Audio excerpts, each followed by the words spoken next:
Everyone treats summer like it owes you happiness. Long days, pool parties, your best life on a loop. So what does it mean when you feel worse? The summer blues are real. It's why summer is one of the busiest stretches of the year for people starting therapy. Therapy is not only for when you're in crisis. Growth therapy is for all the moments when you decide you want more. More support, more clarity, more tools. Mental health isn't a destination you reach. It's something you build, and Grow makes that easier. Grow connects you with thousands of high-quality licensed therapists across the U.S., offering both virtual and in-person sessions, nights and weekends. You can search by what matters, like insurance, specialty, identity, or availability, and get started in as little as 2 days. There are no subscriptions, no long-term commitments. You just pay per session. Grow helps you find therapy on your time. The therapist you want takes your insurance on Grow. Grow accepts over 125 insurance plans. Sessions average $21 with insurance, and some pay as little as $0 depending on their plan. Visit growtherapy.com/booknow today to get started. That's growtherapy.com/booknow. growtherapy.com/booknow. Availability and coverage vary by state and insurance plan.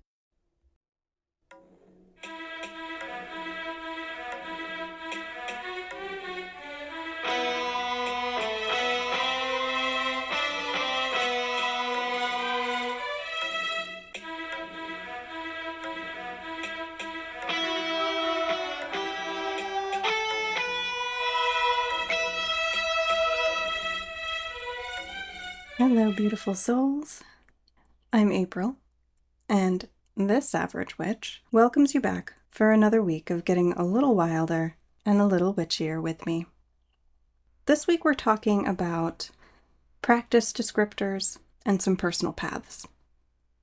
I'm not big on labels because of how confining they can be and how confining they can feel, especially since a lot of people don't understand that labels, terms, descriptors, etc. change over time, both in how they're defined and viewed, and the fact that people themselves change over time. If you haven't changed at all over the course of, say, 10 years, that means that you haven't grown at all. Sometimes that's intentional, but most of the time it's not. There are a few reasons why people don't change over time. It could be due to traumas that they experienced, and they've been conditioned to think that change is bad or is always punished. It could be due to friends or family around them who encouraged them to stay exactly the same because that's what's convenient for them. Or maybe it's simply fear of the unknown. The same can be said about a person's practice. If your practice has remained exactly the same over the course of 10 years, and you're still using the same descriptors that you used 10 years ago, your practice may be a little stagnant. Sure, there are certain paths that stick to a specific set of rules and traditions and ways of practicing. But even then, in a stretch of 10 years, you should be able to look back and say, this descriptor meant this to me at that point. But now that same descriptor has a deeper meaning, and I have a better understanding of what exactly it means to me personally. Does that make sense? The growth there isn't necessarily about shifting to other descriptors or other paths. It's about creating a deeper relationship with what those descriptors mean to you. I'll use myself as an example. I've said this in another episode, but if I were to use descriptors to explain what my path and practice look like, I would probably say that I'm an eclectic pagan witch. When I first started out, I would have said I was a solitary Wiccan witch, mostly because I was only familiar with Wiccan witchcraft in my teens. When I was trying to be, quote, normal in my early 20s, and didn't openly practice the craft and was essentially pretending to be a Christian wife because I had married into a Christian family, I would have said that I was an atheist-leaning but polytheism curious kind of person. I believed more in animism, but I didn't know that there was a name for that. And I was really into learning what I could about other belief systems and religions, especially the polytheistic ones.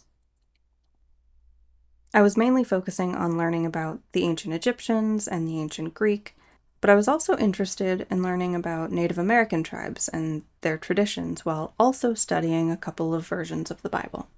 As I've gotten older and learned to recognize and begin healing past traumas and learned behaviors, and have put more time toward asking myself what I actually believed out of all of the things that I've learned, I've settled into that eclectic pagan witch category. Spoiler alert, though. I haven't stopped studying all of the other traditions and belief systems. The nature of my practice actually encourages me to be curious about everything else and be open-minded about other beliefs while still leaving room to ask a ton of questions. Why don't we start with the differences between spirituality, witchcraft, and religion? That's one of the questions that you'll want to ask yourself if you're trying to hone in on what you actually believe and what your practice looks like. Here's the catch, though. What I'm about to tell you in regard to spirituality, witchcraft, and religion are what I define them to be. I can only give you an honest definition from my own point of view after years of studying what I've studied. You'll want to decide if you agree with my definitions or not, and if you don't agree, then find out what those words mean to you. Doing that will help you decide how your path looks and what you may want to describe it as.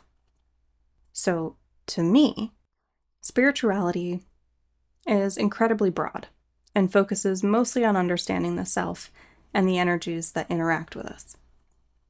It's very freeform and can include things like meditation, inner work, connecting with a higher unseen energy, connecting with the spirit realm or spirits that are in this realm or on this plane. There's usually an understanding that an interconnectedness exists, and one can be just a spiritual person without being religious or practicing the craft. Witchcraft, as we discussed in the previous episode, is a craft. In and of itself, it has no direct ties to spirituality or religion. It's an intentional practice that works with the energies to create change. It can be a very free-form craft, or it can involve the use of symbols and tools. It can be paired with either spirituality or religion, but it doesn't have to be. And religion is a shared system of set beliefs, values, rituals, and practices. It's generally pretty organized, and there's a specific higher power or pantheon of higher powers that are recognized within the texts that accompany that religion. There are often specific times that certain practices are expected to happen, as well as a set of ethics or a moral code that's expected to be followed. A person can be religious without being spiritual, but more often than not, religious folks are also spiritual folks. Conversely, a religious person can either practice the craft or not. Since religion and witchcraft are two very separate things, neither requires the other. If you're here, though, chances are you have an idea of what your definitions of those three words are. So, let's move on to the different types of witches. So first we have the eclectic witch. This path is highly unique to each witch. There's no specific traditions or paths associated with the eclectic witch, and that's the beauty of this path. It can include elements of shamanism, Buddhism, animism, Reiki, yoga, psychology, science, folk magic, and so much more. Depending on how the specific witch has tailored their practice, it may or may not include ceremonial magic, mediumship, deities, spirit work, divination, or any other magical practice. And like most types of witches, quote unquote, there's an option to practice in a secular manner, meaning that there's no spirituality tied to it at all, and it's based on daily life, material needs, and logic. The chaos witch. This magical practitioner relies primarily on what works in the moment. There are no set rules, no traditions, no preferred methods of working with energies. Deities are tools, along with the belief itself. Chaos witches tend to also work off of raw energies, such as anger after a fight. Willpower is also a large portion of this path. Chaos witches are extremely adaptable because their practice is constantly changing based on what their needs are, what's available to them, their intuition, and their emotion at the time. The white witch or light witch is the witch that practices white magic or light magic. It's a benevolent path, focused on healing, protection, harmony, positive transformation, community well-being, balance, and often working with nature. The black or dark witch. This is the witch that practices black magic or dark magic.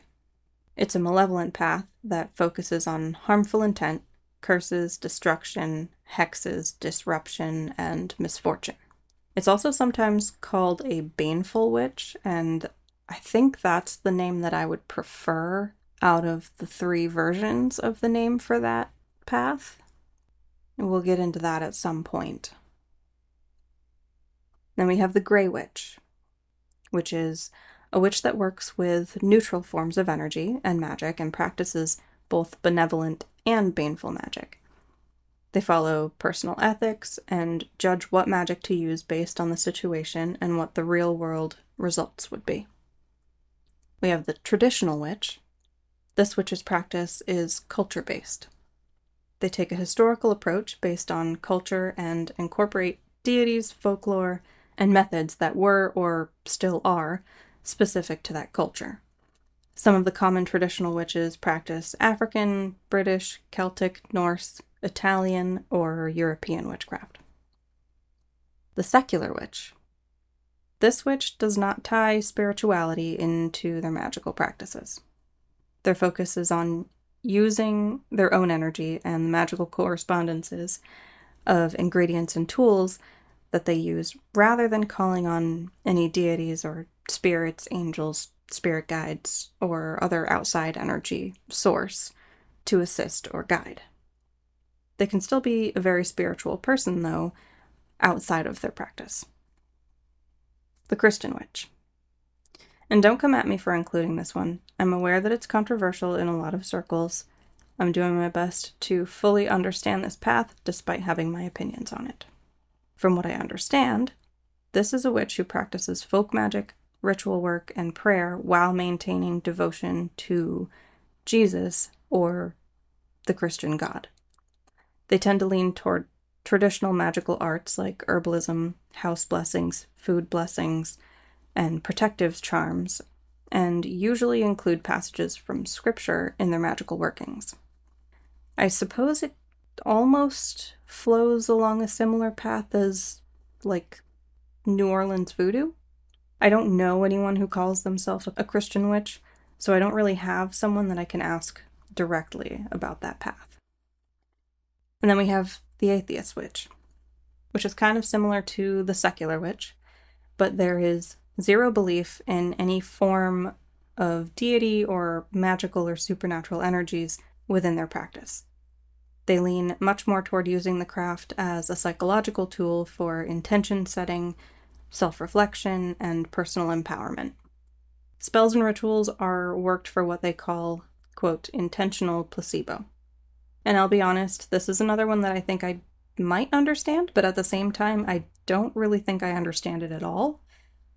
I'm not saying that because I'm trying to be judgy. I just mean that I am a very spiritual person, both within my practice and in my daily life, because they're so closely intertwined.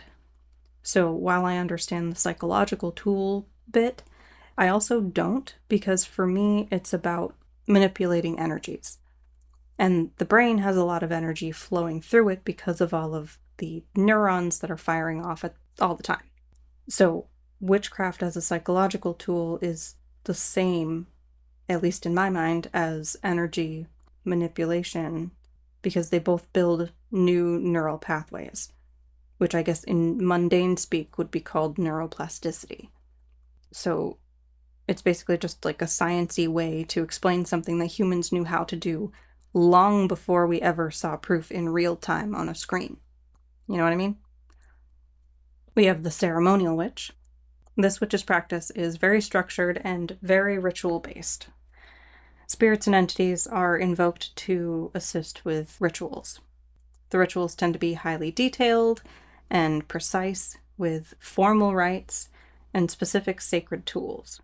Because of the way that this practice is structured, there's no room for spontaneity or to be guided by intuition. We have the ancestral witch. This witch's main focus in their practice is communication with ancestors. They rely on ancestral guidance, protection, and aid during magical workings, and this practice is one of daily veneration to direct ancestors or cultural ancestors with offerings, altars, and prayers. Like, it's not one where it's done on a specific day during the year or special times during the year. This is a continuous, consistent daily veneration of ancestors. There's the hereditary witch. This witch is born into the craft by practicing parents or has family that they're directly learning from, and the craft is part of their lineage. To be considered a hereditary witch, one has to practice, whether it's their own path or the one that was passed down through their family line. There's the kitchen witch. This witch's magic is worked into the consumables that they make. They're very nurturing, considering the home to be a very sacred place. They also often have a bit of green witch in their practice and grow their own herbs and vegetables that are used in their craft. The cottage or hearth witch. This path is about working magic into the mundane, everyday tasks like cleaning, home repairs and maintenance, hobbies, and crafts. Like with the kitchen witch, the home is a sacred space. It's about protecting your boundaries, living as closely as you can with the seasons, seeing the magic in things that happen every day, and creating a space that feels cozy, loving, protected, and nurturing. There's the poison path witch. This witch works with poisonous and toxic botanicals to create teas and salves. They use microdoses of toxic plants like belladonna, henbane, and mandrake, and other toxic or psychoactive plants for things like trance work, spirit communication through altered states, and shadow work. Huge note here. This is not a path to be taken lightly. Do not attempt the practice without extensive knowledge in herbalism or relying on a poison path witch who has a lot of experience to mentor you. That's not me trying to gatekeep. That is me telling you that it is a deadly kind of dangerous. Like, one wrong dosage and you're likely permanently clocking out, turning in your earth pass. You're crossing the river Styx. It's the final curtain call for your eternal dirt nap. You know what I mean? There's the tea witch. Unlike the poison path witch, the tea witch blends their own teas, infusions, and remedies for healing and other more benevolent magical workings. Oftentimes, divination is done using tea leaves or coffee grounds. The tea witch takes their tea very seriously, but in the most whimsical way. The entire process of choosing ingredients, blending, brewing, and drinking are all treated as sacred. Some tea witches even extend their practices out into the garden by growing and harvesting their own tea ingredients. There's the nature witch. Nature witches work regularly with local spirits of nature. This is generally done in reciprocity, giving an offering of thanks in exchange for protection or provision. Similar to a green witch, the nature witch's craft centers on herbs, plants, the cycles of nature, but also tends to incorporate the waterways and animals as well. They connect through elemental spirits like fairies, divas, the green man, gnomes, undines, sylphs, mermaids, sprites, salamanders, and phoenixes. The green witch. This witch's practice is about working with the flora of the earth. Plants, nature, herbs, and the energies of the natural elements are primarily their focus. Most green witches are herbalists, they're very eco-conscious, and they have a deep connection with the earth and its cycles. It's likely that they'll either have a large garden or lots of indoor potted plants. The angel witch. The practice of the angel witch centers around invoking, communicating with, and working with angels. The angels are a huge part of the practice as guides, and the angel witch often cultivates a deep relationship and understanding with the angels that they work with. Think something along the lines of Order of the Golden Dawn or the Thelemic practices, if you're familiar with them. The angel witch doesn't bind or command the angelic entities. They're seen as divine allies who one should work cooperatively with. There's the cosmic or star witch. This practice is deeply rooted in celestial energies. They work with those energies and with the cosmos, or the universe as a whole, including the lunar phases and the sun. The practice combines things like astrology, star maps, and the zodiacs, and it harnesses celestial events like eclipses, meteor showers, moon phases, and planetary timing. This is a witch who sees the entire universe as a living entity. There's the lunar witch. This witch has a deep connection with the moon and its cycles. Spell work, rituals, and meditation are paired up with certain phases of the lunar cycle, and they take the time to track every section of every phase. Certain crystals are typically used by lunar witches because of their connection to the moon. Selenite, moonstone, clear quartz, and labradorite are just a few of them. A lunar witch may also incorporate deities that are connected to the moon as well. Luna, Selene, Diana, Hecate, Maui are just a few of the moon deities from different pantheons. And things like menstrual cycles and emotions tend to be tracked and sometimes play a part in the lunar witch's practice. There's the astrology witch. The practice of this path involves the use of celestial mapping like birth charts, moon phases, and planetary placements to time their rituals, spells, meditations, and any other magical workings, as well as planning out things in their daily mundane life. They have a very deep understanding of astrology and how different placements interact with each other. There's the dream witch. This practice focuses heavily on dream work in order to understand the self and past traumas.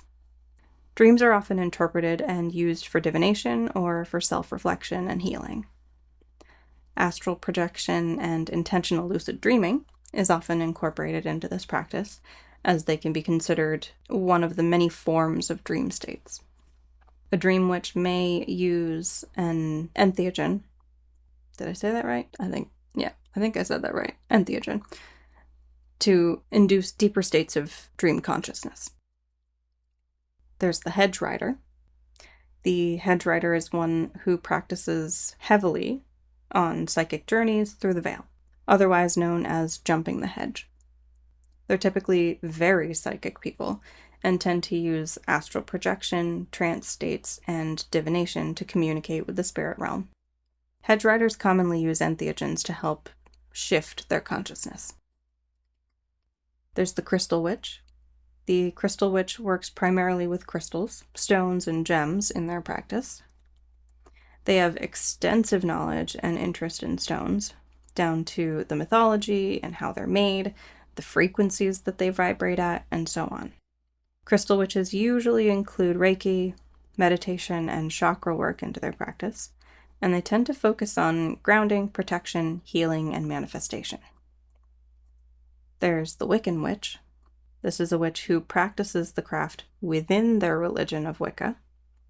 They can either practice as a solitary or they join a coven. They celebrate the wheel of the year and recognize the duality of nature. The divine feminine and the divine masculine are both venerated, and their practices center around benevolent intentions and workings. Many Wiccan witches believe in the threefold law and follow the Wiccan rite. We have the Stitch Witch. This witch works with fibers such as yarn, thread, rope, and fabric within their magical practices. Think kind of along the line of, like, weavers. We have the Elemental Witch. This witch is heavy on the use of elements in their practice. They use all of the elements, earth, air, fire, and water, and tend to establish relationships and connections with those elements. They may also include the fifth element, spirit, into their practice as well. They focus on balancing and channeling the physical and spiritual energies of each element in their magical workings. There's the Sea Witch, which is a subset of the Elemental Witch, also called a Water Witch. They have strong ties to bodies of water, and their practices usually include water scrying, bath magic, and moon cycles. Often they'll use salt water, seashells, driftwood, and beach sand in their magical workings. And they also have a deep connection with marine life and emotions. They likely also work with snow water, storm water, and natural springs. There's the Earth Witch. This is a nature-centric path and one of the subsets of the Elemental Witch. They have a deep reverence for and devotion to the earth, and may even be environmentalists, or at least believe that all natural things have a spirit. They tend to use botanicals, stones, and other natural items as tools in their craft. And deities such as Gaia, Osiris, Geb, Mama Pacha, Danu, and Terra may be worked with or venerated within their practice. There's the Air Witch. This is also a subset of the Elemental Witch. The Air Witch may have a strong connection to air. Probably very likely has a strong connection to air. Their focus is on wind, breath, intellect, and communication. They're likely to use tools such as feathers, incense, bells, chimes, or wands within their craft. And singing, chanting, and speaking affirmations out loud are all forms of air magic. And this witch may also use music as a big part of their practice. There's the Fire Witch, another subset of the Elemental Witch. The Fire Witch has a strong connection with fire, the sun, candles, the stars, and bonfires. They may practice divination by way of pyromancy. And transformation is a huge part of their practice, along with health, strength, creativity, illumination, and passion. They work to manifest change, empower themselves, and create a life that they love. There's the Energy Witch. This witch has a deep understanding of energy manipulation, and that's likely because it comes so easily to them. They don't necessarily use physical tools in their practice. They focus more on sensing, raising, channeling, and manipulating the energies within and around them in order to create change, often pulling the energy directly from the divine, which is an infinite source of energy. They're sometimes called mental witches or intrinsic witches. There are so many different paths, and I know that I didn't touch on all of them. I mentioned the ones that I have heard of, and honestly, I don't think I managed to get around even to all of those. What I do want to make sure that I say is you don't have to choose a descriptor. They are helpful when talking with other magical practitioners, or sometimes even non-practitioners, to give an idea of what your practice looks like, but they're absolutely not necessary. If you do choose, though, just remember that it isn't set in stone. You may feel drawn to a certain way of practicing now, and then in a couple of years, you might feel like a different way of practicing is drawing you. And that's completely normal. As we grow and change, our practice should grow and change too, you know? So for me, even without really naming my practice, it is very eclectic and a little chaotic. My practice definitely includes a little bit of almost everything. I don't know if I would say that I gravitate towards a certain way of practicing. It's more like seasonal waves. Like, My overall practice is heavily nature-based and animistic with some Celtic and Germanic leanings. But in the day-to-day, I definitely have a smattering of practices from a number of different traditions. And the last thing that I want to say is that even though the majority of my own practice leans mostly in the direction of Celtic and Germanic paganism, like I said in the beginning, I have always been drawn to Native American beliefs and practices as well as ancient Egyptian. I find them absolutely fascinating. So at some point, I might dive deeper into both of those and explore them more. So, do you have a name for your practice? Did I happen to mention it today? Let me know. And, if you'd be so kind, like, share, give me a lovely rating where possible, leave me a comment, give me a shiny review. All of that helps in more ways than you can imagine. And to keep yourself in the circle, follow, subscribe, and sign up to all of the places where you can find me. On Facebook, it's This Average Witch. On Instagram, at This Average Witch. On Blue Sky, at thisaveragewitch.bsky.social. On YouTube, at This Average Witch. On Substack, at This Average Witch. You can email me, thisaveragewitch@gmail.com. Get a little wilder and a little witchier each week with me as we talk about all things witchy, supernatural, spooky, and spiritual. Let's awaken our magic, shall we? Much love to you all, and I'll catch you next week.